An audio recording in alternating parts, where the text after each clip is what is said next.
Oof. Stop speeding your videos up on Instagram. Please. Please. Um, Somebody's got to talk about this.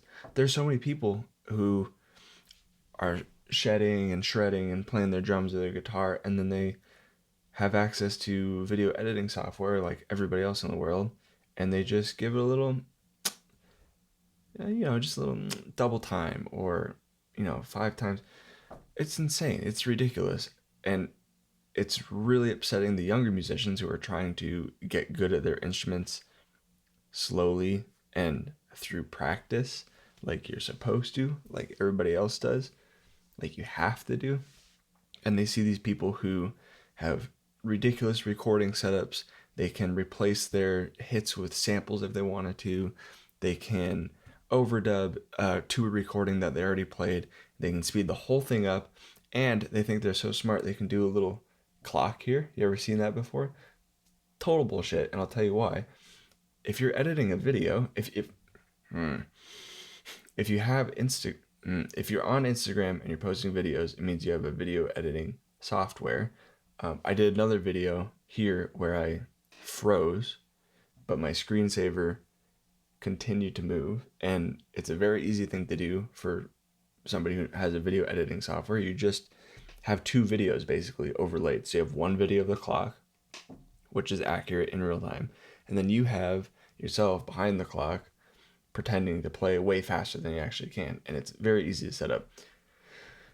I'd love to hear you guys' thoughts on this. It's a really interesting debate because nowadays Instagram is basically a resume for people. So if somebody is scrolling along and they find your video and they hear that you're the most ridiculous guitar player they ever heard, then they might hire you and you might perform exactly the way they want you to, even though you sped up the videos. You might get the gig, you might move on with them, and nobody will ever get hurt, which is a really interesting thing. It's like, it's kind of like fake it, do you make it? Do you post things that are enhanced or better than where you actually are just to get gigs?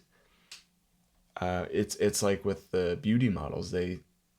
Sometimes they're like photoshopped and they're enhanced and multiple pictures overlaid and all this stuff that just, it's not accurate, but it's like kind of what the industry is asking for, which is crazy in itself. But do musicians have to do the same thing? I don't know. I think it's ridiculous, honestly. I think if you're speeding up videos, let me put it this way: if I was speeding up videos and putting them on Instagram, I would watch those and think, well, like, damn, I want to be able to play like that. I want to be able to play that fast and that cleanly, and it just makes me sad, you guys. It makes me sad. That's not what music is about. You're not supposed to be the fastest. You're not supposed to be the best.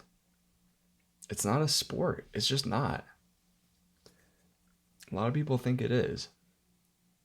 And it's a really difficult thing because you should absolutely be technically proficient enough that you can play whatever you want, whenever you want.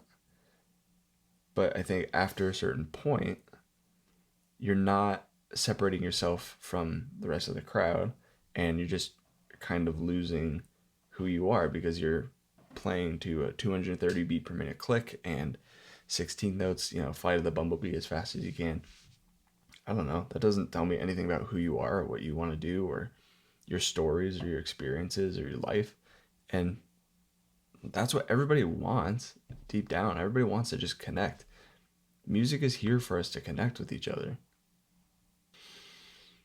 I would rather see somebody post something heartfelt and difficult for them to sing or difficult for them to talk about and let me kind of be a part of their life for 30 seconds, understand who they are, understand what upsets them, what hurts them, than see somebody blow my mind playing the drums for no reason, sped up or not. And it's really tough sometimes because when you're a musician, you love to watch these videos of your idols. I watch Chris Coleman all the time. I watch Jojo Mayer all the time. I used to watch Gavin Harrison. I still do love him. He's awesome. and you like look up to them and you say, oh, that's possible. Like, I want to do that. But now you have these people who are doing that, becoming these people's idols, and what they're doing isn't possible. It's a fake goal, it's a fake destination. That's just not right. So if you if you're posting on Instagram or YouTube or whatever and you're speeding stuff up, just take a look at what that's doing for you, what that's doing for the people that are watching you, and make your own decision. But to me, I think that you'd be better off if you just practiced and could actually play that fast, in my opinion. So, anyway, sorry for my rant. Jeez. Goodbye.